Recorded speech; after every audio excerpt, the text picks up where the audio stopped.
अस्सलाम वालेकुम। Welcome to मैथिक मटेरियल 9th क्लास एक्सरसाइज 4.1 और क्वेश्चन नंबर है हमारा 3।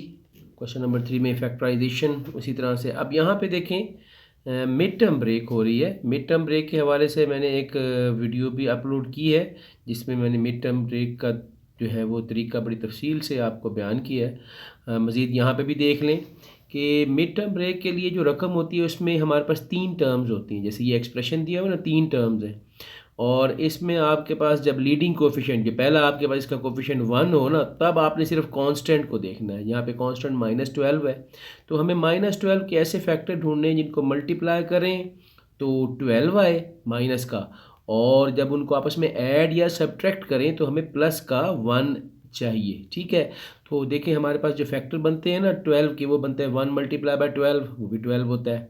लेकिन 1 और 12 को प्लस या माइनस करके देख लो 1 नहीं मिलता आपको।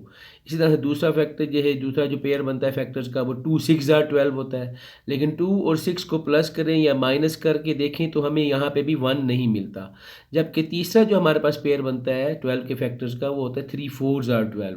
अब आप देखें 3 4 12 के अंदर हमें 4 में से 3 माइनस करने पे 1 भी मिल रहा है। ठीक है, तो ये मिड टर्म ब्रेक में हम यहाँ पर हमारे जो इस सिचुएशन के मुताबिक जो इस x को ये मिड टर्म है ना इसकी जो ब्रेकिंग हमें बनेगी वही 3 और 4 से नहीं मिलेगी, तो 3x और 4x लेंगे।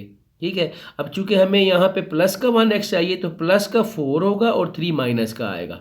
ठीक है, इसलिए देखें ये आ जाएगा x² एज इट इज़ आ जाएगा, इधर से -12 भी एज इट इज़, इनको नहीं छेड़ना, सिर्फ इस मिड टर्म, क्योंकि इसलिए मिड टर्म ब्रेक कह रहे हैं ना हम, तो यहाँ पे इसको हमने ब्रेकअप करना है।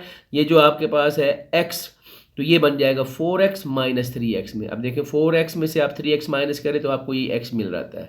ठीक है, तो अब इस तरह से आपके पास ये मिड टर्म ब्रेक हो गई। अब आप देखें पहली 2 टर्म्स के अंदर x as a common factor उसको आप बाहर निकाल लेंगे, आगे आपके पास x + 4 आ जाएगा ब्रैकेट के अंदर। ठीक है जी, इसी तरह से माइनस का साइन है और -3 यहाँ पे एज ए कॉमन फैक्टर बाहर निकालेंगे तो अंदर इधर से आपके पास ये x बच जाएगा, इधर से ये एक तो ये माइनस माइनस प्लस हो जाएगा, और 3 के टेबल में 12 कब आता है तो 3 4 12, इसलिए इधर 4 आ जाएगा। ब्रैकेट के अंदर जो हमारे पास रकम है वो सेम है, x + 4 इधर भी x + 4। ये एक हमारा प्रूफ है कि हमारे फैक्टर्स बिल्कुल ठीक बने हैं।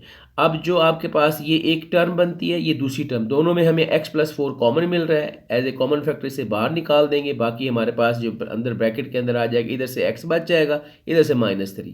तो इस तरह से ये हमारे पास क्वेश्चन सॉल्व हो जाएगा, ये हमारा आंसर आ जाएगा। ठीक है जी, सेम इसी तरह से नेक्स्ट क्वेश्चन देखें जो हमारे पास इसका सेकेंड पार्ट है x² + 7x + 10।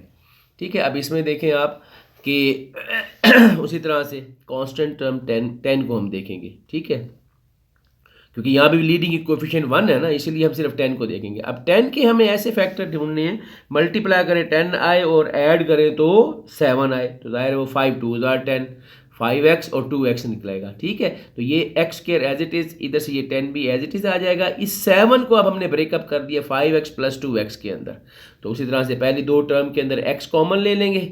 ठीक है जी, यहाँ इन दोनों में x कॉमन आ रहा है तो ये x के एक x अंदर है, एक x बाहर चला गया, एक x बाहर आ गया ना, तो अब अंदर एक x बचेगा। इसी तरह से यहाँ पे ये x तो बाहर जा चुका है इसलिए सिर्फ 5 आ जाएगा अंदर, तो ये हमारे पास आ जाएगा। इधर प्लस का 2 इन दोनों में कॉमन आएगा तो 2 बाहर आ गया तो x अंदर रह जाएगा, और 2 से अब देखें 2 के टेबल में 10 कब आता है, 2 5 10, इसलिए ये 5 इधर आ जाएगा। तो अब आप देखें यहाँ पे ब्रैकेट के अंदर सेम रकम है उसे एक दफ़ा लिख देंगे और उसके बाद x + 2 अगली ब्रैकेट में आ जाएगी, तो इस तरह ये हमारा आंसर बन जाएगा जी। अब उसके बाद देखें जी पार्ट नंबर 3 इसका, x² - 6x + 8 है, तो यहाँ पे भी 8 के हमने देखने हैं जो है वो फैक्टर लेने हैं। 8 के फैक्टर यहाँ पे 4 2 8। अब यहाँ देखें हमें माइनस का 6x चाहिए और मल्टीप्लाई करने पर प्लस का 8 चाहिए, तो इसलिए जो 4 और 2 जो मिलेंगे वो दोनों माइनस के साइन के साथ मिलेंगे। ठीक है, जब माइनस का साइन आप देंगे तो दोनों ऐड होकर माइनस का 6x बनेगा, और दोनों को मल्टीप्लाई करो माइनस माइनस प्लस 4 2 8, प्लस का 8 हमें मिल जाएगा, तो इस तरह इसकी मिड टर्म ब्रेक हो जाएगी। ठीक है, तो आगे उसी तरह से x कॉमन लेने पर x - 4 यहाँ बच जाएगा, इधर -2 कॉमन लेने पर x - 4, क्योंकि वहाँ जब माइनस लेंगे आप बाहर तो ब्रैकेट के अंदर साइन चेंज हो जाएंगे। ठीक है, ये माइनस की रकम प्लस हो जाएगी, ये प्लस की माइनस हो जाएगी। अब ब्रैकेट के अंदर रकम सेम है, उसे एक दफ़ा लिख दें और x माइनस 2 अगली ब्रैकेट में आ जाएगी। तो ये हमारा क्वेश्चन का आंसर आ गया। नेक्स्ट इसी तरह से 4 पार्ट देखें। पार्ट नंबर 4 में हमें दिया हुआ है G x square minus x minus 56 है। तो एक्स स्क्वायर माइनस 50, अब देखें माइनस का 56, इसके हमने फैक्टर लेने हैं, तो वो हमें मिलता है 7 8 जार 56 होता है। ठीक है जी, ठीक है। तो हम इसको जो -1 है इसको हम स्प्लिट कर देंगे -8x + 7 में। अब देखें ना, माइनस का 8 है, प्लस का 7 है, 8 में से 7 निकाल दो, 1 बच गया, और 8 के साथ माइनस का साइन है, बड़ी रकम माइनस है, आंसर में माइनस आएगा -x। ठीक है, तो इस तरह से ये हो जाएगा। उसके बाद देखें जी, दोनों में x कॉमन है, x को बाहर निकाल लें तो बाकी हमारे पास ये आ जाएगा x -8। इसी तरह यहाँ पे इन दोनों में 7 कॉमन है, तो x -8 अंदर आ गया इधर भी, क्योंकि 7 8 जार 56। ठीक है जी, अब ये x -8 और x + 7 ये हमारा आंसर आ गया। तो इस तरह ये हमारा पार्ट नंबर 4 हो गया।